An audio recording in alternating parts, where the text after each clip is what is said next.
கவிதைகளில், இலக்கியங்களில் கொள்கை, அரசியல் இருக்கக்கூடாது என்பதில்லை. ஆனால் அது பூவின் வாசமாக இருக்க வேண்டுமே தவிர பூண்டின் நெடியாக இருக்கக்கூடாது. பெற்றோரின் மீது இந்த பாசத்தினால் பெட்ரோல் வாசனையை தாங்கிக் கொண்டு கனவை மறந்து கொண்டிருக்கிறாள் அந்த பெண். மாடு வைத்துக் கொண்டு வந்தவர்கள் நம்மை பார்த்து சொன்னார்கள், நீங்கள் மாடு வைக்கத்தான் லாயக். பாரதியாரின் மீது நமக்கு விமர்சனம் உண்டு, கண்ணதாசனின் மீது விமர்சனம் உண்டு. ஆனால் அந்த விமர்சனம் என்பது அவர்களை புறக்கணிப்பதாக, அந்த நூல்களை படிக்காதீர்கள் என்று சொல்வதாக அமையாது. அருவிகள் வைரத்தொங்கல், அடர்கொடி பச்சைப்பட்டு, குருவிகள் தங்க கட்டி, குளிர்மலர் மணியின் குப்பை என்று எழுதுவார். பிறகு என்ன கூந்தலுக்கு இதை பற்றி பேசுகிறாய்? கொளத்தூர் கலை இலக்கிய கழகத்தை தொடர்ந்து நடத்தி கொண்டிருப்பது சிறப்பில்லை, தொடர்ந்து நடத்தி கொண்டிருக்கிற தோழர் சிந்தா மற்றும் தோழர்கள் அனைவருக்கும் முதல் வணக்கம். இந்த கவிதை நூலை எழுதி நமக்கு தந்திருக்கிற கவிஞர் சந்துரு அவர்களே, வாழ்த்துறை கூறியிருக்கிற பேராசிரியர் தமிழ் மணவாளன் அவர்களே, தோழர் வளர்மதி அவர்களே, முதல் நூலை பெற்றுக்கொண்டு விடைபெற்று சென்றிருக்கிற இந்த கல்லூரியினுடைய பள்ளியினுடைய தாளாளர் பாபு புருஷோத்தமன் அவர்களே, வாழ்த்துறை வழங்கிய நண்பர்களே, வரவேற்புரை ஆற்றிய அன்பரசி அவர்களே, கூடியிருக்கிற அருமை நண்பர்களே, உங்கள் அனைவருக்கும் என் அன்பு வணக்கம். ஒரு கவிதை நூல் பற்றி பேசுகிற நேரமாக இது இல்லை என்பதுதான் உண்மை. மழை நின்ற மறுநாள் என்பது போல இது தேர்தல் முடிந்த சில நாள்களுக்கு பிறகு இந்த கூட்டம் நடக்கிறது. ஒரு மிக பரபரப்பான சூழல் இருந்து தமிழகம் விடுபட்டு விட்டது என்று சொல்ல முடியாது. அடுத்த கட்டத்தை எதிர்நோக்கி இருக்கிற ஒரு தருணத்தில் கொஞ்சம் இடைப்பாறுதலாக ஒரு கவிதை நூல் வெளியீட்டு விழாவிற்கு என்னிடத்திலே தோழர் சிந்தா அவர்கள் தேதியை வாங்கினார்கள். இன்றைக்கு இந்த நிகழ்வு, அதாவது சந்துருவினுடைய இந்த கவிதை புத்தகம் புரட்சி கவிஞர் பாரதிதாசன் பிறந்த நாளில் வெளியிடப்படுவது என்பது ஒரு தற்செயலான ஒருங்கிணைவாக இருக்கலாம். ஆனால் அதற்குள் ஓர் ஆழ்ந்த பொருளும் இருக்கிறது என்பதை அந்த கவிதை புத்தகத்தை படித்து முடித்த அந்த நிமிடத்தில் நான் உணர்ந்தேன். மழை நின்ற மறுநாள் என்கிற தலைப்பே கவித்துவமானது. சரியாக சொன்னால் அது ஒரு காட்சி, அது ஒரு அனுபவம். மழை நின்ற மறுநாள் எப்படி இருக்கும் என்பதை இளங்கோ அவர்கள் பேசுகிற போது சொன்னார், எல்லோருக்கும் ஒரே மாதிரி இருக்காது. மழை நின்ற மறுநாள் பலருடைய ஏழை வீடுகளில் உள்ளே இருக்கிற தண்ணீரை வெளியேற்றுவதாக இருக்கும்.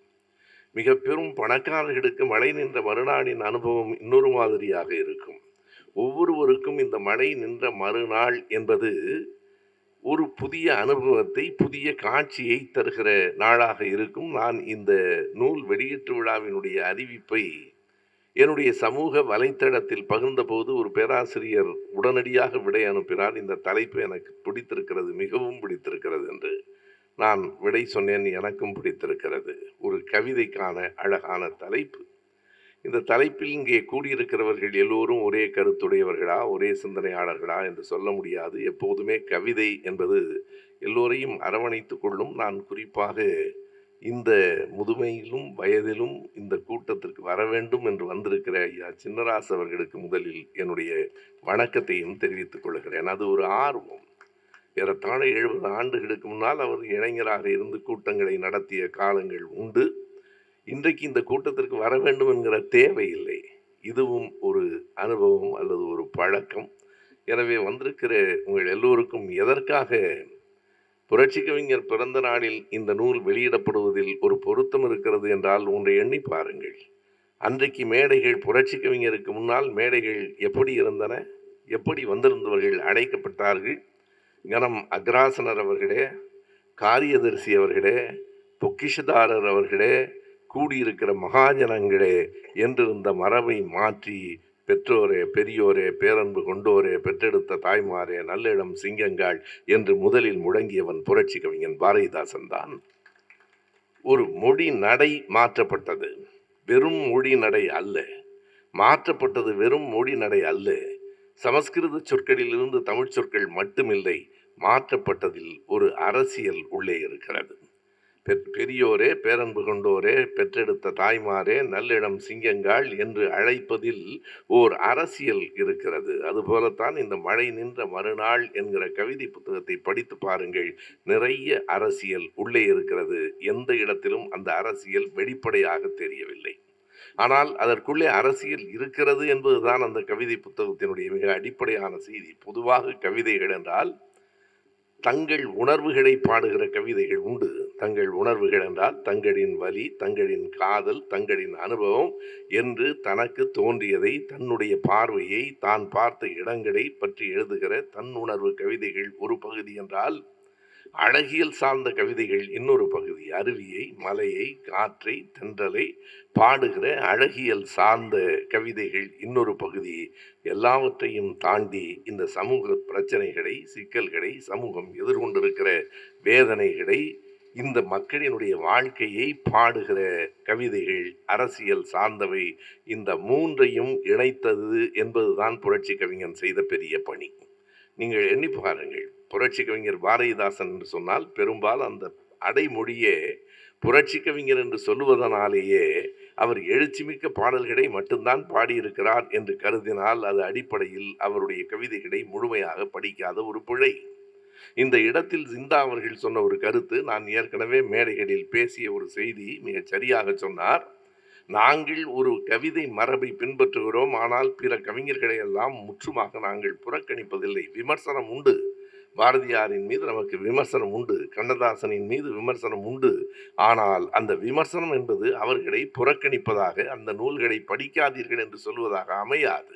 அதைத்தான் 3 பேரை எடுத்து சொன்னார். 2 வரிசைகள் என்று நான் சொல்லுவேன். கம்பன், பாரதி, கண்ணதாசன் ஒரு வரிசை என்றால், வள்ளுவன், சித்தன், பாரதிதாசன் என்பது இன்னொரு வரிசை. இந்த 2 வரிசைக்கும் இடையிலான வேறுபாடு என்ன என்றால், ஒன்று கவித்துவமானது, இன்னொன்று கவித்துவ அரசியல் நிறைந்தது. இந்த 2வது பகுதியைத்தான் இளவேனில் எடுத்து கொண்டிருக்கிறார். நீங்கள் பாரதியை பற்றி நான் நிறைய பேசியிருக்கிறேன். பாரதியை பற்றிய கடுமையான விமர்சனங்களும் இந்த மண்ணில் இருக்கின்றன. பாரதிதான் மிகச்சரியான ஒரே ஒரு கவிஞன் என்று சொல்லுகிறவர்களும் இருக்கிறார்கள். பாரதியின் நல்ல வரிகளை ஒரு நாளும் நாம் புறக்கணிக்கவில்லை. சரியாக சொன்னார். நாம் அவர்களை போற்றுகிறோம், கம்பனை கூட போற்றுகிறோம். ஆனால் வள்ளுவனை போற்றுவதற்கும் கம்பனை போற்றுவதற்கும் இடையில் இருக்கிற வேறுபாடு என்ன என்றால், வள்ளுவனை பின்பற்ற வேண்டும் என்கிறோம், கம்பனை போற்றுவதோடு நிறுத்திக் கொள்கிறோம். அதுதான் அடிப்படை வேறுபாடு. பாரதி பாடிய அந்த பாடல் வரிகளை இன்று காலையிலே கூட நான் நண்பர்களிடத்திலே சொல்லிக் கொண்டிருந்தேன். 2 வரிகள் எனக்கு மிக பிடித்தமான பாரதியாரினுடைய வரிகள் தான். எது கல்வி என்பதும் யார் மேலோர் என்பதையும் பாரதி 2 வரிகளிலே சொல்லுவான். நீதி நிறைந்த மதி கல்வி, அன்பு நிறைய உடையவர்கள் மேலோர். இதை விட அழகாய் சொல்ல முடியாது. நீதி நிறைந்த மதி கல்வி. கல்வி என்பது வெறும் அறிவல்ல, அறமும் அறிவும் சேர்ந்ததுதான் கல்வி. நாம் அறமும் அறிவும் சேர்ந்த கல்வியை நம் பிள்ளைகளுக்கெல்லாம் கொடுக்க தவறிவிட்டோமோ என்று கொஞ்சம் கவலையாக இருக்கிற காலத்தில் உங்களோடு நான் பேசுகிறேன். நம் பிள்ளைகளை பற்றிய கூடுதல் கவலையோடும், பிள்ளைகளை பற்றி நாம் கவனம் செலுத்த வேண்டும் என்பதோடும், பிள்ளைகளின் தவறில்லை, பிள்ளைகள் தவறு செய்தால் பெற்றோரின் தவறு என்பதை நாம் ஏற்க வேண்டும். நாம் தான் எங்கோ பிழை விட்டிருக்கிறோமோ என்று தோன்றுகிறது. எனவே எது கல்வி? நீதி நிறைந்த மதி கல்வி, அன்பு நிறைய உடையவர்கள் மேலோர். மேலோர் வேறு யாரும் அல்ல. மிகப்பெரிய பணக்காரர்கள் மேலோர் அல்ல, பெரிய அறிவாளிகள் கூட மேலோர் அல்ல. அன்பு நிறைய உடையவர்கள் மேலோர் என்று பாரதி சொன்ன வரிகளை நாம் ஏன் புறக்கணிக்க வேண்டும்? அந்த வரிகளை எல்லா இடத்திலும் நாம் நெஞ்சில் நிறுத்திக் கொள்வோம். நிறைய இடங்களில் சொல்வோம். நமக்கு ஒன்றும் கோபம் இல்லை. ஆனால் பாரதி சமஸ்கிருதம் மட்டும்தான் தேவ பாஷை, தேவர்கள் பேசுவதும் தேவ பாஷை, மனிதர்கள் பேசுவதும் தேவ பாஷையா என்று கேட்டு அது மட்டும்தான் தேவ பாஷை என்று சொன்னபோது பாரதியிடமிருந்து நாம் மாறுபடுகிறோம். இந்த விமர்சன பார்வையோடு தான் எந்த ஒன்றையும் நாம் அணுக வேண்டும். இந்த கவிதை புத்தகத்திற்குள் ஒரு அரசியல் இருக்கிறது என்று சொன்னேன். சந்துருவுக்கு ஒரு குறிப்பாக நான் நன்றியை சொல்ல வேண்டும். அவருடைய துயிலான் என்கிற இதற்கு முன்பு 3 ஆண்டுகளுக்கு முன்பு எழுதிய நூலை வெளியிடுகிற பெருமையையும் எனக்கு தந்தார்.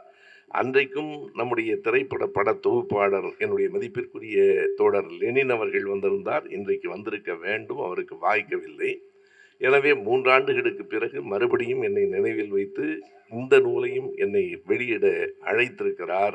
இந்த மழை நின்ற மறுநாள் என்கிற இந்த தொகுப்பின் முதல் கவிதை இந்த புத்தகத்தின் அரசியலை நமக்கு சொல்லும். முதல் கவிதையின் முதல் வரி இப்படி தொடங்குகிறது. நாடோடிகளாய் இருந்தபோது நண்பர்களாய் சுற்றினோம். நாடோடிகளாய் இருந்தபோது நண்பர்களாய் சுற்றினோம். உழைக்க விரும்பாத ஒரு சோம்பேறி கூட்டம், எந்த சொல்லும் என்னுடையதில்லை. உழைக்க விரும்பாத ஒரு சோம்பேறி கூட்டம் உள் நுழைந்து நம் ஒற்றுமையை கண்டு வியந்தது. அங்கே தொடங்கிற்று அரசியல். அதை மிக அழகாக அங்கே தொடங்கிற்று அரசியல். பாருங்கள், ஆடு மாடுகளை மேய்த்து கொண்டு உள்ளே வந்தவர்கள் நம்மை பார்த்து சொன்னார்கள், உங்களுக்கெல்லாம் படிப்பு வராது, நீ மாடு மேய்க்கத்தான் லாயக்கு. மாடு மேய்த்து கொண்டு வந்தவர்கள் நம்மை பார்த்து சொன்னார்கள், நீங்கள் மாடு மேய்க்கத்தான் லாயக்கு. மறுபடியும் சொல்லுகிறார்கள், படிக்காதீர்கள், மாடு மேய்த்தால் போதும் என்று. எனவே மீண்டும் அதே குரல் வேறு விதமாக கேட்கிறது. அதே குரல் தான். அவர்கள்தான் உழைக்க விரும்பாத சோம்பேறி கூட்டம். கேட்டால், நீங்கள் ஆடு மாடுகள் மேய்க்காமல் எப்படி பால் அருந்துவீர்கள்? விவசாயிகளை இழிவுபடுத்துகிறீர்கள். இல்லை, நாங்கள் ஒரு நாளும் விவசாயத்தை, ஆடு மாடு மேய்ப்பதை, எந்த தொழிலையும் இழிவுபடுத்தவில்லை. இந்த புத்தகம் தொடங்குகிற போதும் இந்த புத்தகத்தினுடைய தலைப்பு என்ன தெரியுமா? சேரி, பானை, செருப்பு என்று தொடங்குகிறது. சேரிதான் முதல் கவிதை. நான் இப்போது சொன்ன அந்த கவிதை வரிகள் சேரி என்பதிலே இருக்கின்றன.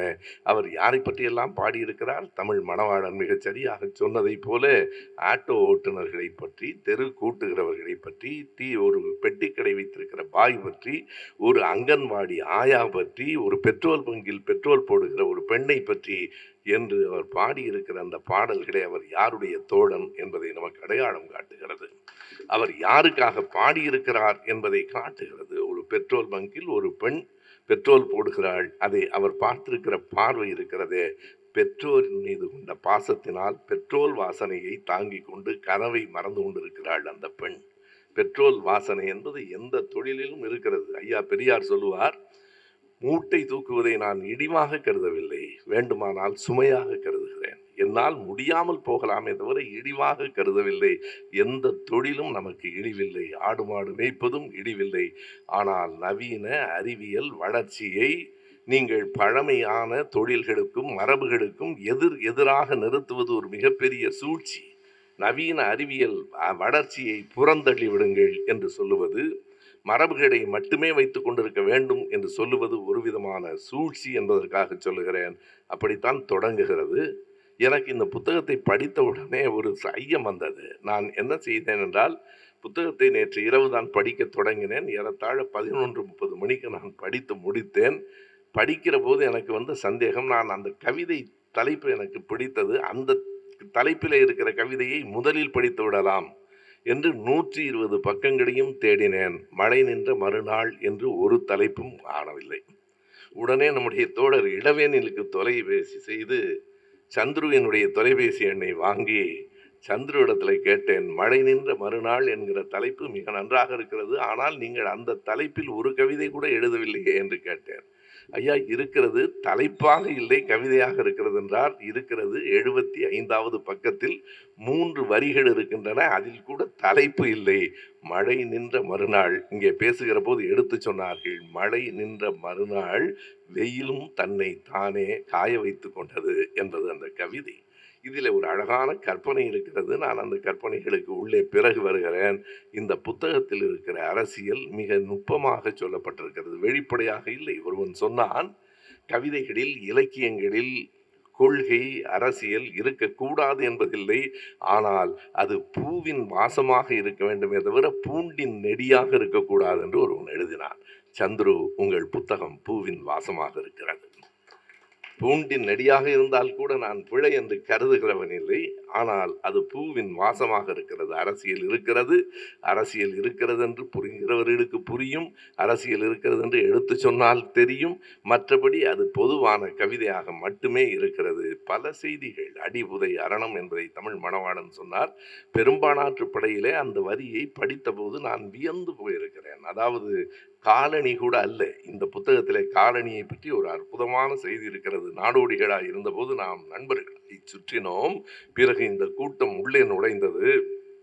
என்ன செய்தார்கள்? காலணிகளால் நம் நெஞ்சை மிதித்து நம்மை காலனி வாசியாக்கி விட்டார்கள். 2 காலணிக்கு இருக்கிற வேறுபாடு பாருங்கள். கால் அணிகள், காலில் அணிந்திருக்கிற செருப்புகளால் நம்மை மிதித்து, காலணிகளால் நம் நெஞ்சை மிதித்து நம்மை காலனிக்காரர்கள் ஆக்கிவிட்டார்கள் என்று இப்போதுதான் காலனி என்கிற பெயரையே நீக்க வேண்டும் என்கிற ஒரு அமைப்பு சட்டம் கூட வந்திருக்கிறது நண்பர்களே. எனவே அந்த காலனியிலே அடி புதை அரணம் என்பது பெரும்பானாற்றுப் படையில் 10 பாட்டில் இடம்பெற்றிருக்கிற ஒரு தொடர். அந்த தொடரிலே என்ன வியப்பு என்றால், அது வெறும் காலனி அல்ல. அடி புதைகிறது என்று சொன்னால் அரண் என்பது பாதுகாப்பு. அடி உள்ளே புதைகிறது, பாதங்களுக்கு அது பாதுகாப்பாக இருக்கிறது என்றால் நான் உண்மையாக நினைத்து பார்க்கிறேன். அது வெறும் செருப்பு மட்டுமில்லை தோழர்களே, நாம் இன்றைக்கு சொல்லுகிற பூட்ஸ் என்று சொல்லுகிற ஒன்றாகத்தான் அது இருக்க வேண்டும். பூட்ஸில் தான் கால் மறையும், அதுதான் காலுக்கு பாதுகாப்பாக இருக்கும். தமிழன் 2000 ஆண்டுகளுக்கு முன்னால் பூட்ஸ் அணிந்திருந்தான் என்பதே வியப்பாக இருக்கிறது. நாம் கருதுகிறோம் ஆங்கிலேயர்களை பார்த்துத்தான் நாம் கோட் சூட் பூட் எல்லாம் அணிந்தோம் என்கிறோம். இல்லை, அடிபுதை அரணம் நமக்கு 2000 ஆண்டுகளுக்கு முன்பே புழக்கத்தில் இருந்திருக்கிறது. எனவே அதையும் அவர் சொல்லுகிறார். சில இடங்களில் அவருடைய கற்பனை, அவருடைய பார்வை எப்போதுமே எந்த ஒன்றையும் நாம் எப்படி பார்க்கிறோம் என்பதுதான் கவிதை. எந்த ஒன்றையும் எல்லோரும் எல்லாவற்றையும் பார்க்கிறோம், ஆனால் எல்லோருக்கும் அது ஒரே மாதிரியாக தெரியவில்லை. தண்டவாளத்தை பற்றி சந்துரு பார்த்திருக்கிற அந்த பார்வை எனக்கு உண்மையிலேயே வியப்பாக இருந்தது. அவர் என்ன சொல்லுகிறார் என்றால், தண்டவாளத்தை நாம் 1000 முறை பார்த்திருக்கிறோம். தண்டவாளத்தை பார்க்கிற போது எனக்கு அப்படி ஒரு கற்பனை இதுவரைக்கும் வந்ததே இல்லை. அவர் என்ன எழுதுகிறார் என்றால், எல்லோருடைய பயணங்களையும் பார்த்தபடி. தண்டவாளம் பயணம் செய்வதே இல்லை, ஆனால் தண்டவாளத்தின் மீதுதான் பயணம் நடக்கிறது. எல்லோருடைய பயணங்களையும் பார்த்தபடி நீண்ட சிந்தனையுடன் நீட்டி படுத்திருக்கிறது தண்டவாளம். இதை விட அழகாய் சொல்ல முடியாது. தண்டவாளத்தை பற்றி இப்படி ஒரு கற்பனையா? அதுவும் வெறுமனே படுத்திருக்கிறது என்று யாரும் கருதாதீர்கள். நீண்ட சிந்தனையோடு படுத்திருக்கிறது. இந்த பயல்கள்லாம் எங்க போறான், எதுக்கு போறான், ஏன் இவ்வளவு பேர் போறான்? அதுவும் தேர்தலுக்கு முதல் நாள் எங்கள் தம்பி பிரவீன் என்று இரவு 9 மணிக்கு புறப்பட்டு அடுத்த நாள் 3:30 மணிக்கு பொள்ளாச்சி போய் சேர்ந்தார். தேர்தலே வேண்டாம் என்கிற எண்ணம் வந்து சேர்ந்துவிடும். எனவே அந்த தண்டவாளம் என்ன செய்கிறது? எல்லோருடைய பயணங்களையும் பார்க்கிறது. எல்லோருடைய பயணங்களையும் பார்த்தபடி நீண்ட சிந்தனையுடன் நீட்டி படுத்திருக்கிறது தண்டவாளம். நீட்டி படுத்திருக்கிறது என்பதுதான் மிக அழகானது. தண்டவாளம் என்பது எவ்வளவு நீளமாக இருக்கிறது, எவ்வளவு விரிவாக இருக்கிறது, எந்த ஒன்றையும் நாம் எப்படி பார்க்கிறோம் என்பதில் தான் கவிதை இருக்கிறது. புரட்சி கவிஞர் பிறந்த நாளில் இந்த நூல் வெளியிடப்படுவதில் இருக்கிற அந்த பொருத்தம் என்னவென்றால், புரட்சி கவிஞர் பார்த்த அந்த பார்வைகள் வியப்பானவை. அவருடைய பாடல்களிலே வெறும் புரட்சி வேகம் மட்டும் அல்ல, கற்பிழந்து மலைபிழந்து கனிகள் வெட்டி கருவியெல்லாம் செய்து தந்த கைதான் யார்கை, பொற்றுகடை கடல் முத்தை மணிக்குலத்தை போய் எடுக்க அடக்கிய மூச்செவரின் மூச்சு என்று வேகமாய் எழுதுபவர் மட்டும்தான் பாரதிதாசன் என்று கருதக்கூடாது. அழகின் சிரிப்பு வேறு, குடும்ப விளக்கு வேறு, அவருடைய புரட்சி கவி வேறு. ஒவ்வொன்றிலும் ஒவ்வொரு பரிணாமம் இருக்கிறது. அவர் புரட்சி கவி பாடலை எழுதுகிற போது வருகிற வேகம் வேறு, அதுவே அழகின் சிரிப்பிலே பார்க்கிற தென்றல் வேறு, குடும்ப விளக்கிலே சொல்லுகிற அந்த குடும்பம் நலம் வேறு. குடும்ப நலத்திலேயும் கூட பொது வாழ்க்கை சிந்தனையை சொன்னவர் தான் பாரதிதாசன். அவர் சொல்லுவார், இரவிலே கணவனும் மனைவியும் பேசி கொண்டிருக்கிறார்கள். அவள் அவனை பார்த்து கேட்கிறாள், நாம் என்ன செய்கிறோம்?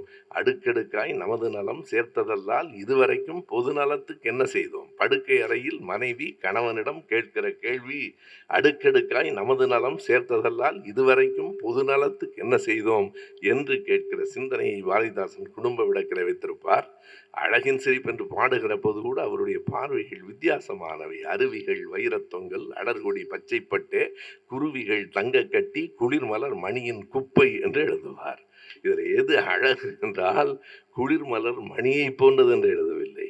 அருவிகள் வைரத் தொங்கல், அதை கற்பனை செய்து பாருங்கள். அந்த அருவிகள் காதிலே மாட்டி இருக்கிற வைரத் தொங்கலை போல இருக்கிறது. அருவிகள் வைரத் தொங்கல், அடர்கொடி பச்சைப்பட்டே, குருவிகள் தங்க கட்டி, குளிர்மலர் மணியின் குப்பை என்று எழுதுகிறார். மணியே குப்பை தாண்டா, சேர்த்து போட்டால் குப்பை தான். அது மலர்கள் கூட மணிகளின் குப்பையாக இருக்கிறது என்று பார்த்த பார்வை. இதை விட நம்முடைய அரசியலை எப்படி பாரதிதாசன் அழகின் சிரிப்பை பற்றி பாடுகிற போதும் பாடினார் என்பதற்கு ஒரு இடத்தை சொல்ல வேண்டுமென்றால் அவர் சொல்லுவார், வானம் என்று ஒரு கவிதை இருக்கிறது அழகின் சிரிப்பு புத்தகத்திலே. கடல், காற்று, வானம் என்று பல்வேறு தலைப்புகளிலே கவிதைகள் இருக்கின்றன. வானத்தை பற்றி எழுதுகிற போது அவர் பார்த்த அந்த பார்வை உண்மையிலேயே நமக்கு வியப்பாக இருக்கிறது. இப்படி ஒன்றை பார்க்க முடியுமா என்று பாரதிதாசன் எழுதுவார். மண் மீதில் உழைப்போரெல்லாம் வறியராம். எதை கவனிக்க வேண்டும்? இந்த கவிதை வரிகளிலே அழகு இருக்கிறது, சொல்லப்பட்ட விதத்திலே புதுமை இருக்கிறது என்பதை தாண்டி இதற்குள்ளே நம்முடைய அரசியல் இருக்கிறது என்பதுதான் முதன்மையானது. அவர் சொல்லுவார், மண் மீதில் உழைப்போரெல்லாம் வறியராம், இது உரிமை கேட்டால் புன்மீதில் அம்பு பாய்ச்சும் புலையர் செல்வராம். உழைக்கிறவனெல்லாம் ஏழையாக இருக்கிறான், ஏழையாக இருக்கிறவனெல்லாம் உழைப்பாளியாக இருக்கிறானே. நான் ஒரு கல்லூரியில் ஆசிரியராக இருந்தபோது இந்த தமிழ் கட்டுரை வகுப்புகளுக்கு செல்லுகிற நேரத்தில் அந்த கட்டுரைக்கு ஒரு தலைப்பு கொடுக்க வேண்டும். பொதுவாக திரும்ப திரும்ப தமிழ் மனப்பாடனுக்கும் அந்த அனுபவம் இருக்கலாம். எப்போதும் கொடுக்கிற ஒரு தலைப்பு உண்டு. ஒரு பழைய தலைப்பு, உழைப்பே உயர்வு தரும். உழைப்பே உயர்வு தரும். ஆனால் என்றைக்காவது உழைக்கிறவனுக்கு உழைப்பு உயர்வு தந்திருக்கிறதா? நான் அதில் ஒரு கேள்வியை சேர்த்து சொல்லுவேன். உழைப்பே உயர்வு தரும் யாருக்கு என்று கேட்பேன். இவன் உழைப்பு வேறு யாருக்கோ உயர்வு தருகிறது. உழைப்பே உயர்வு தரும் என்று சொல்கிறோம். இல்லை, மண்மீதில் உழைப்போரெல்லாம் வறியராம், உரிமை கேட்டால் புன்மீது அம்பு பாய்ச்சும் புலையர் செல்வராம், இதை தன் கண்மீதில் பகலிலெல்லாம் கண்டு கண்டு அந்திக்கு பின் விண்மீனாய் கொப்பளித்த விரிவானம் பாராய் தம்பி என்று எழுதியதுதான் பாரதிதாசன். விண்மீன்களை கொப்பளங்களாக பார்த்த பார்வை இருக்கிறது பாருங்கள். அந்த விண்மீனாய் கொப்பளித்த விரிவானம் பாராய் தம்பி. சித்திர சோலைகளை பாட்டு நமக்கு தெரியும் தானே. சித்திர சோலைகளை பார்த்து, அழகை பார்த்து, மலர்களை பார்த்து மட்டும் பாரதிதாசன் பாடவில்லை. சித்திர சோலைகளே உண்மை நன்கு திருத்த இப்பாரினிலே தினம் எத்தனை தோழர்கள் ரத்தம் சொரிந்தனரோ உங்கள் வேரினிலே என்று கேட்கிற இடத்திலே தான் அவன் பாரதிதாசன். வெறும் சித்திரச்சோலைகளை ரசித்து போவதற்கு நமக்கு புரட்சி கவிஞன் தேவையில்லை. அப்படித்தான் ஒவ்வொரு இடத்திலும் ஒரு இரவு என்பது பூட்டி கிடக்கிற அறைக்குள் பெரிய ஒலியை எழுப்புகிறது ஆழ்ந்த மௌனம் என்று சந்துரு எழுதுகிறார். மௌனம் கூட மிகப்பெரிய ஒலியை எழுப்பும். இரவு பற்றி எழுதிய அந்த கவிதை எனக்கு அழகா இப்படியும் சிந்திக்க முடியுமா என்கிற எண்ணத்தை உருவாக்கிட்டு சந்துரு எழுதியிருக்கிறார். இரவு என்றால் நாம் என்ன கருதுகிறோம்? ஆனால் சந்துரு அதை எப்படி சொல்லுகிறார் என்றால், இரவு வருத்தப்படுகிறதாம். எதற்கு? தன்னை சாதகமாக்கி கொண்டு. இருட்டில் தான் பல பிழைகள் நடக்கின்றன. திருட்டு இருட்டில் தான் நடக்கிறது. வன்புணர்வுகள் இருட்டில் தான் நடக்கின்றன. வன்முறைகள் கூட இருட்டில் தான் நடக்கின்றன. பல குடிசைகளுக்கு நெருப்பு வைக்கிறவன் இரவிலே வந்துதான் வைக்கிறான். தன்னை சாதகமாக்கி கொண்டு, இரவு சொல்லுகிறது, தன்னை சாதகமாக்கி கொண்டு நடக்கும் வன்முறைகளையும் வன்புணர்வுகளையும் எண்ணி எண்ணி இரவு வருந்தி விடியலில் இறந்து போகிறது என்று எழுதினார். பொழுது விடுகிற போது இரவு செத்து போகிறது. பொழுது விடுகிறது என்றால் இரவு முடிந்து போகிறது என்று பொருள். இரவு முடியாமல் பொழுது விடியாது. பொழுது விடிந்தபின் இரவு இருக்காது. ஆனால் இந்த இயற்கையின் இயல்பான ஒன்றை கூட அவர் எப்படி எழுதுகிறார்? ஏன் அது நேர்ந்தது? இரவு மறைந்தது என்று எழுதவில்லை. இரவு இறந்து போய்விட்டது, செத்து போனது. எதனால் செத்து போயிற்று? அதற்கு ஒரு வருத்தம் இருக்கிறது. தன்னை சாதகமாக்கி கொண்டு இந்த நாட்டில் இவ்வளவு வன்முறை நடக்கிறதே, தன்னை சாதகமாக்கி கொண்டு இவ்வளவு வன்புணர்வு நடக்கிறதே என்று நினைந்து நொந்து விடியலில் இரவு இறந்து போனது என்று எழுதுகிற அந்த எழுத்தில் கவிதையும் இருக்கிறது, அரசியலும் இருக்கிறது. அதுதான் அதற்குள்ளே இருக்கிற அழகு. கவிதையும் இருக்கிறது, அரசியலும் இருக்கிறது. அவருடைய கவிதைகளை பல இடங்களிலும் நீங்கள் தொட்டு பார்த்தால், நான் சொன்னேன், ஆட்டோக்காரனை பற்றி சொன்னார்கள். ஆட்டோ ஓட்டுநர் மட்டும் இல்லை, அதைத்தான் அவர் சொல்லுகிறார். அவர் இல்லை, நான் ஆட்டோ ஓட்டுநரை எப்படி பார்க்கிறேன்? தன் பிள்ளைக்கு பள்ளி கட்டணம் கட்ட முடியாத தந்தையாய் பார்க்கிறேன். ஆட்டோ ஓட்டுநரை எப்படி பார்க்கிறேன்? அடமானம் வைத்த நகையை தன் மனைவிக்கு மீட்டு கொடுக்க முடியாத கணவனாய் பார்க்கிறேன். ஒரு ஆட்டோ ஓட்டுநரை இப்படி பார்ப்பது. நேற்றைக்கு இரவு நானும் என் மனைவியும் ஒரு அரை மணி நேரம், இன்னும் முழுமையாக பார்த்து முடிக்கவில்லை, கொஞ்ச நேரம் பார்க்கலாமா என்று ஒரு திரைப்படம், மெட்ராஸ் மேட்னி என்று ஒரு படம் பார்த்தோம். அந்த மெட்ராஸ் மேட்னி படத்தில் தொடக்கத்திலேயே ஒரு காட்சி வருகிறது. நண்பர் சத்யராஜ் அவர்கள் தான் நடித்திருக்கிறார். அவருடைய இயல்பான நடிப்பு. அவரை பார்த்து ஒரு பெண் கேட்பாள், எப்போது பார்த்தாலும் மேலை நாட்டு எழுத்தாளர்கள் அவர்களை பற்றி பேசிக் கொண்டிருக்கிறீர்களே, நம் மனிதர்களை, சாதாரண மனிதர்களை பற்றி எழுதக்கூடாதா? திரும்ப கேட்பார், ஓ காமன் மேன்? ஆமாம், அந்த காமன் மேன், சாதாரண மனிதனை பற்றி எழுதுங்கள். காமன் மேன் யாரை பற்றி எழுதலாம்? நம்ம சுப்பு தாத்தாவை பற்றி எழுதுங்கள் என்பார். அங்கே துப்புரவு தோழனாக இருக்கிற சந்துருவின் சொல்லை நான் பயன்படுத்துகிறேன். துப்புரவு தொழிலாளி கூட அல்ல, துப்புரவு தோழன் என்றுதான் அவர் எழுதியிருக்கிறார். துப்புரவு தோழன் சுப்பிரமணியன் ஒரு வயதானவர் இருக்கிறார். அவரை பற்றி கூட எழுதுங்களேன் என்கிற போது சத்யராஜ் அவரை உட்கார வைத்து அவரிடத்தில் ஒரு கேள்வியும் அவர் சொல்லுகிற விடையும் எனக்கு நெடுநேரம் சிரிப்பையும் சிந்தனையையும் உருவாக்கின. சத்யராஜ் கேட்பார், இவர் கதை எழுதுவதற்காக கேட்கிறார், சுப்பு, உன்னுடைய வாழ்க்கையில நீ அனுபவிச்ச ஒரு பெரிய வலி எது என்று கேட்பார். பொதுவாக நாம் வலி என்று சொன்னால் நம்முடைய வறுமையாக அது இருக்கலாம், இளைஞர்களுக்கு காதல் தோல்வியாக இருக்கலாம், அல்லது உடல் நோவாக இருக்கலாம், எப்படி வேண்டுமானாலும் இருக்கலாம். நீ வாழ்க்கையில் சந்தித்த ஒரு மிகப்பெரிய வலி என்ன சொல். ஏனென்றால் அந்த அந்த வலியை வைத்துக்கொண்டு கதை எழுதலாம் என்பதற்காக அவர் கேட்பார். அந்த சுப்பு தாத்தா ரொம்ப இயல்பாக சொல்லுவார், என்னை கேட்டிருந்தால் நான் வேறு மாதிரியாக சொல்லுவேன்.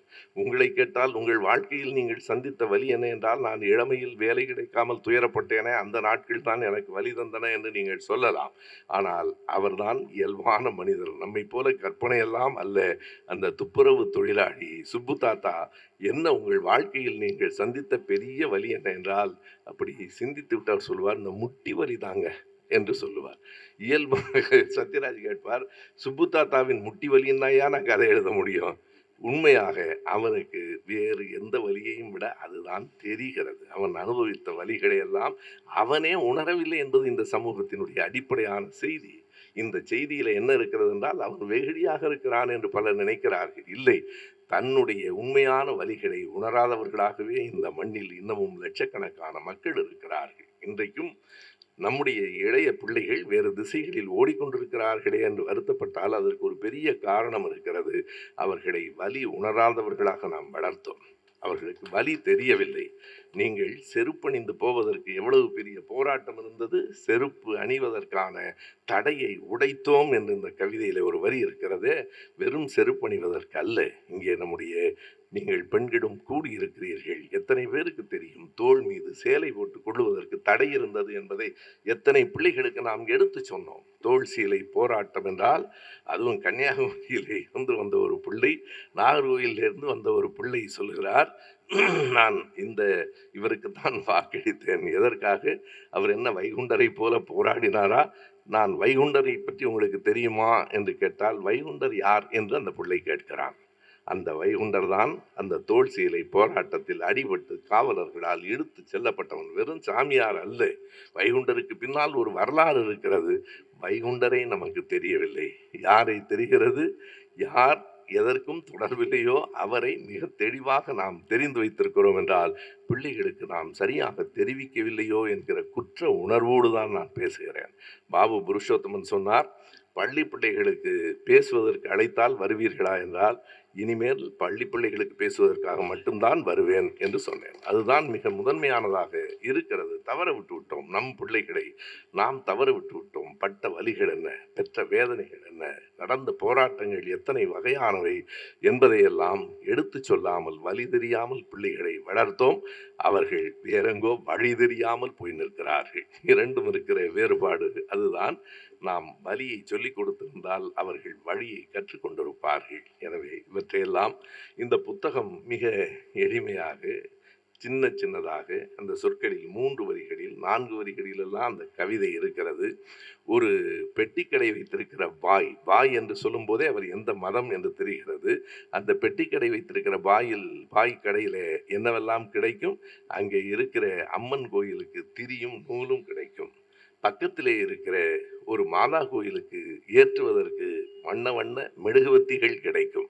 என்ன சொல்ல வருகிறார் என்றால், இந்த மண்ணில் எங்களுக்கு மதம் என்பது அவரவர் நம்பிக்கையே தவிர மதம் என்பது எங்கள் மோதலுக்கான அடிப்படை அல்ல.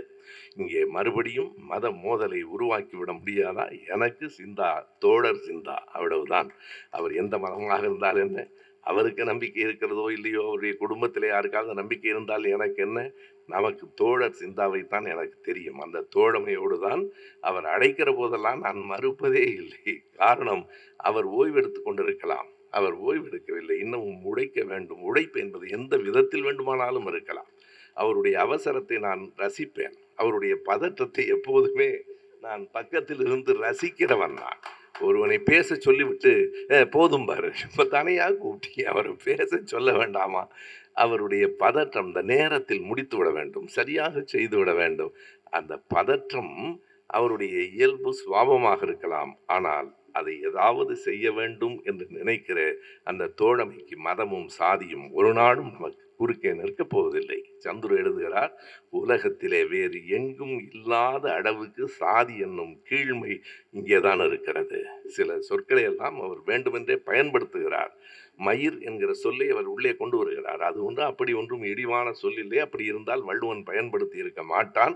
மயிர் நீப்பின் உயிர் வாழா கவரிமான் என்றும் தலையின் இழிந்த மயிரணையர் என்றும் திருக்குறளிலேயே 2 இடத்தில் அந்த சொல்லை பயன்படுத்தி இருக்கிறார் வள்ளுவர். சந்துரு சொல்லுவார், மயிரின் மேன்மை தெரிந்தவர்கள் கேட்கிறார்கள், நீ என்னடா பெரிய மயிரா என்று.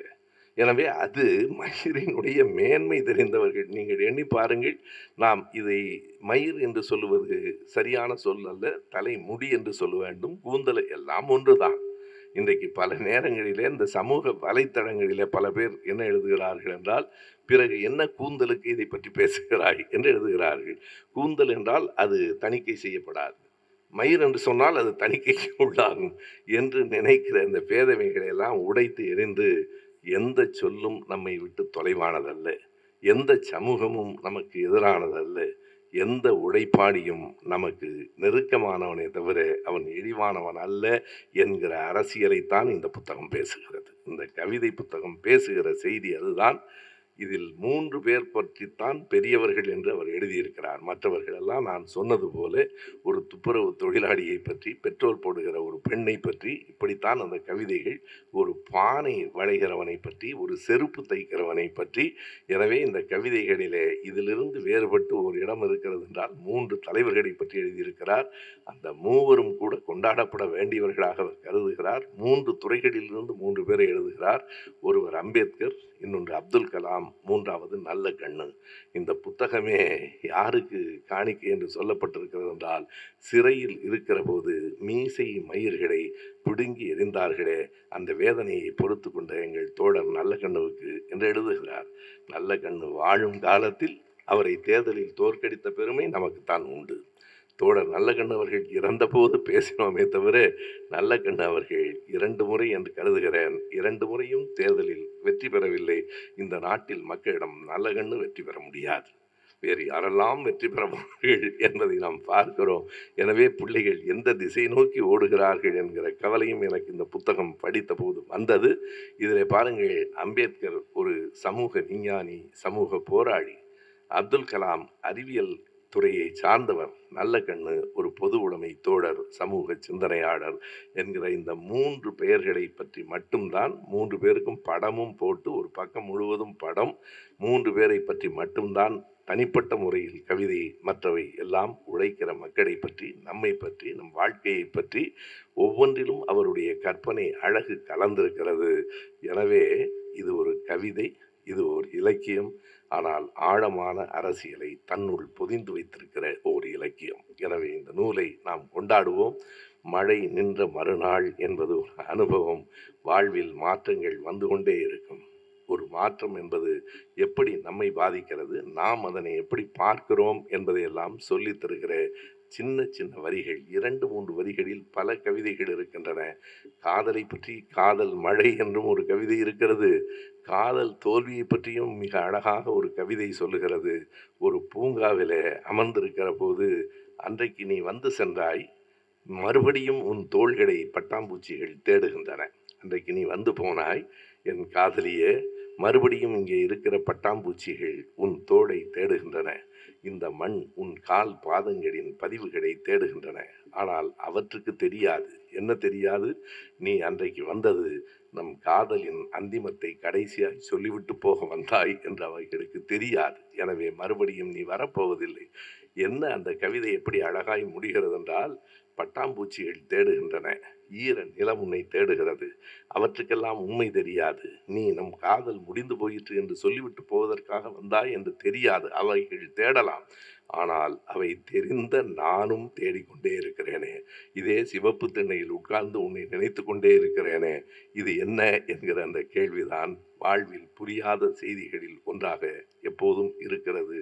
எனவே காதல் இருக்கிறது, வேகம் இருக்கிறது, கோபம் இருக்கிறது, பாரதிதாசனுக்கு என்று ஒரு தனி இடம் நம் தமிழ்நாட்டின் வரலாற்றில் உண்டு. எப்படி என்றால், நீங்கள் எண்ணி பாருங்கள். நான் புரட்சி கவிஞரை நாம் சொல்லி பெருமைப்படுத்த வேண்டும் என்கிற தேவையில்லை. உண்மையை வரலாற்றில் நான் ஒன்றை பதிவு செய்ய வேண்டும் என்று விரும்புகிறேன்.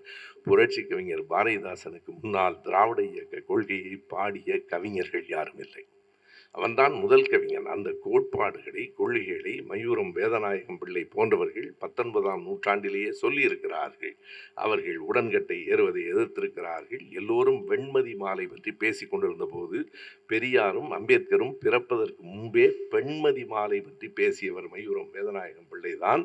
பாரதியார் பாடியிருக்கிறார். திருவிக பெண் விடுதலை பற்றி எழுதியிருக்கிறார். ஆனாலும் பெரியாரின் கருத்துக்களை உள்வாங்கிக் கொண்டு எப்படி இருந்த பாரதிதாசன், மயிலம் சுப்பிரமணிய துதி அமுது பாடிய பாரதிதாசன், பக்திமானாக இருந்த பாரதிதாசன் பெரியாரின் பேச்சை கேட்டதற்கு பிறகு ஒரு மாற்றம் பெற்றார். ஒரு பேச்சு ஒரு மனிதனை மாற்றுமா?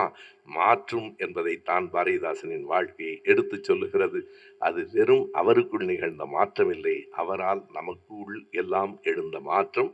அந்த மாற்றத்தில் அவர்தான் முதலில் அந்த கவிதை 1937 தான் அவர் 30 பெரியார் பேச்சுகளை கேட்டார். அவருடைய எழுத்தின் வகையும் எழுத்தின் திசையும் மாறியது.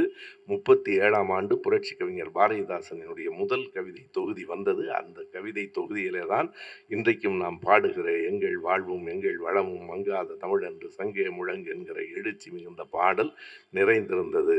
பாரதிதாசன் 37 64 வரைக்கும் இந்த கருத்துக்களை, இந்த புரட்சிகர எண்ணங்களை, திராவிட இயக்க சிந்தனைகளை கவிதைகளாக சொன்னவன் நான். வழக்கமாக சொல்லுவேன், பொதுவாக பாடல்களுக்குத்தான் உரை எழுதுவார்கள். ஆனால் பெரியாரின் உரைக்கெல்லாம் பாட்டெழுதியவன் பாரதிதாசன். பொதுவாக பாடல்களுக்கு உரை எழுதுவார்கள்.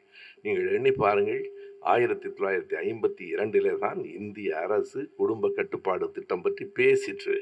ஆனால் 36 பெரியார் எழுதினார். எங்கே இருந்து எனக்கு சிந்தனை வந்தது என்பதையும் அவர் குறிப்பிட்டார். வியப்பாக இருக்கிறது. இன்றைக்கு நொடிக்கு நொடி என்ன நடக்கிறது என்பதை நம் கைபேசிகள் சொல்லுகின்றன. பெரியார் வாழ்ந்த காலத்தில் ஊடகங்கள் கூட இல்லை. எப்போதாவது வானொலி பேசும். அடுத்த நாள் காலையிலே தான் நாளேடுகள் வரும். நன்றாக எனக்கு நினைவிருக்கிறது, அறிஞர் அண்ணா அவர்கள் மருத்துவமனையில் இருந்தபோது அவர் உடல்நிலை எப்படி இருக்கிறது என்பதை கேட்பதற்காக மாலை 6:30 மணிக்கு வானொலியிலே செய்தி சொல்லுகிற போது தெருவெல்லாம் கூட்டம் கூடி நின்று கேட்கும். அதற்கு பிறகு அடுத்த நாள் காலையிலே தான் நாளேடு வரும். அப்படிப்பட்ட ஊடக தொடர்புகளே இல்லாத காலத்தில் பெரியார் எழுதுகிறார், லண்டனில் இருந்த ஒரு பெண் மருத்துவர் இப்படி சொல்லியிருக்கிறார், அது சரியாய்த்தான் இருக்கிறது என்றார். அதற்கு பிறகு நான் கூகுள் தேடுகிறேன், ஆஸ்க் ஜெமினிக்கு போகிறேன். எப்போது யார் அந்த லண்டனில் முதலாக குடும்ப கட்டுப்பாடு பற்றி சொன்ன மருத்துவர் என்று உண்மைதான்.